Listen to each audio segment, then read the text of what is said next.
খুব সহজে রাইস কুকারের ম্যাগনেট সুইচ পরিবর্তন করা দেখুন।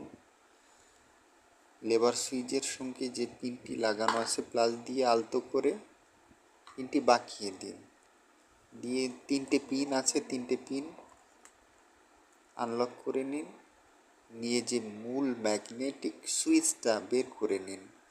যে কাভারটা থাকবে শুধু কয়েলের সঙ্গে যে কাভারটা ওটা থাকবে, আর ম্যাগনেট সুইচটা বের করে আর একটা ম্যাগনেট সুইচ নেবেন,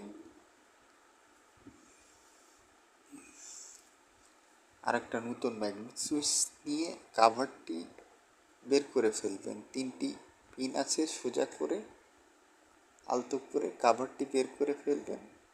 পরে আপনি মূল যে ম্যাগনেট সুইচটা রাইস কুকারে আবার সেট করে দেবেন আলতো করে ভিতরে। এবার তিনটি পিন আপনি আস্তে করে বাঁকাবেন, হাত দিয়েও বাঁকানো যায়, ওটা খুব নরম আছে। আপনি প্লাস দিয়েও পারেন বাঁকাতে। লেবার সুইচের সঙ্গে যে পিনটি, সেই পিনটি আপনি এবার লেবার সুইচের সঙ্গে সেট করে নিন। এবারে প্লাস দিয়ে আপনি ওটা লক করে দেন।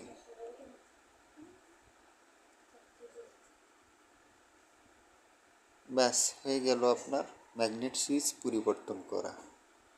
খুব সহজে ম্যাগনেট সুইচ পরিবর্তন করা, একদম সহজ। ধন্যবাদ। ভিডিওটি ভালো লাগলে লাইক দিবেন।